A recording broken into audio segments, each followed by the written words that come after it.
All right, let's dive right into one of the most infamous, most chilling unsolved mysteries in American history. This isn't just a story about a crime. It's about Hollywood dreams, a truly brutal murder, and a police investigation that honestly became a legend all on its own. So I want you to picture the scene. It's Los Angeles, 1947. The city is just booming after World War II. It's filled with hope, glamour, all that Hollywood magic. But on one cold January morning, a discovery in a vacant lot is about to cast this incredibly dark shadow over that sunny landscape. And that shadow, well, it's still there today. So, the big question, right? What really happened to Elizabeth Short? In this explainer, we're going to try to separate the hard facts from all the fiction. We're going to piece together what we actually know about a crime that absolutely shocked the nation. We'll look at the gruesome details, the real woman behind the sensational headlines, and the, let's face it, flawed investigation that turned a personal tragedy into a national obsession. Okay, so our story really begins on the morning of January 15th in the Leamertz Park neighborhood. A local mom is out for a walk with her little girl, and she spots something in a vacant lot. From a distance, she thought it was just a discarded mannequin. But as she got closer, the horrifying reality became crystal clear. And the crime scene itself? Wow, it told a truly chilling story. This wasn't some frenzied, passionate attack. No way. The body had been severed with incredible precision, completely drained of blood, and then meticulously washed. The killer had even posed the body. I mean, that level of control, it pointed to someone who was methodical, calm, and just terrifyingly composed.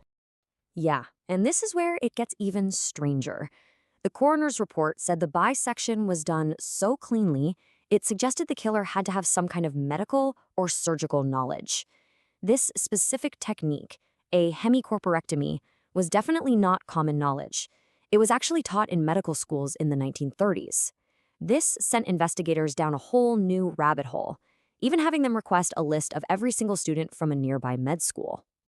But who was the victim? I mean, to really get a grip on this mystery, we have to look past all those screaming headlines and try to uncover the story of the real woman at the heart of it all, Elizabeth Short.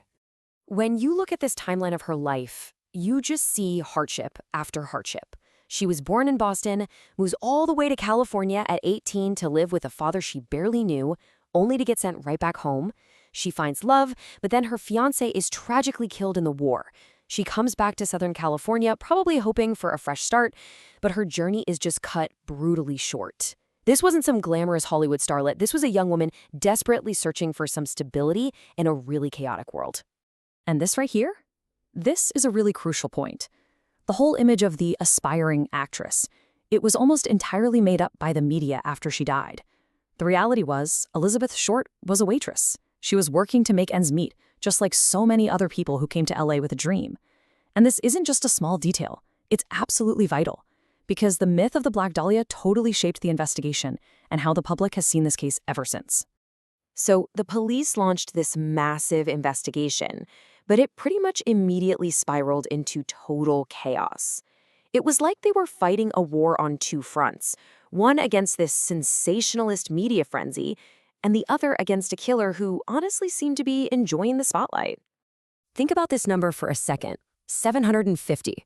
That's how many investigators from the LAPD and other departments were thrown at this case in the beginning. It was one of the biggest manhunts in the city's history. But here's the crazy part. Instead of clarifying anything, the sheer volume of tips and leads and potential suspects just became completely overwhelming. And then things got even weirder. Someone claiming to be the killer sent this taunting note to the Los Angeles Examiner, made with words literally cut and pasted from newspapers. The package also had some of her personal items, her birth certificate, her address book. And get this, everything had been wiped clean with gasoline, just like her body had been, making the mystery that much deeper. And then came the nickname that would make this case immortal, the Black Dahlia. Reporters came up with it, probably as a nod to a popular film noir at the time called The Blue Dahlia. It was catchy, it was dark, and it was perfect for the time. And that name, it turned Elizabeth Short from a person into a character, and it cemented this morbid legend in everyone's mind. And if the media circus wasn't derailing things enough, get this. Over the years, more than 500 people have actually confessed to the murder. 500. Can you imagine? Every single confession, no matter how wild, had to be checked out, and it just buried the detectives in a mountain of useless information, making an already tough case practically impossible. So, with the official investigation basically stalled, the list of potential suspects just exploded. Seriously, it felt like everyone was a suspect at some point, from her casual acquaintances to some of the most powerful men in the city. The case just became a breeding ground for theories, some of them plausible, and a lot of them completely wild. I mean, just look at this web of potential suspects. You've got nightclub owners like Mark Hansen, prominent doctors with surgical skills like George Hodel, even a bellhop who used to work for a mortician. They looked at everything, even a possible link to the Cleveland torso murders.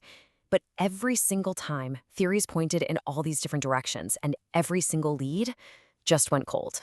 So the killer was never found, but the story doesn't end there, not by a long shot. The case left this lasting mark on our society, and its infamy echoed way, way beyond Los Angeles. The Black Dahlia case left a permanent scar. It actually led to real legal changes, like California creating one of the country's first sex offender registries. It became one of the most famous cold cases in U.S. history. And, of course, it inspired countless books and movies, really cementing its place as a cornerstone of true crime culture. This wasn't just a news story. It became a full-blown cultural phenomenon. You have to understand, this case was a real turning point. It basically ignited our national fascination with violent crime, a fascination that's obviously still going strong today. It was one of the first times a local murder became a national obsession, a really grisly story that was broadcast from coast to coast, and it exposed this really dark side of the American dream. And all of this leaves us with that one central, haunting question. After nearly 80 years of theories, with witnesses long gone and evidence lost to time, will the killer of the Black Dahlia ever truly be identified? Or is this case just destined to remain Los Angeles's most famous, and maybe its most unsolvable mystery?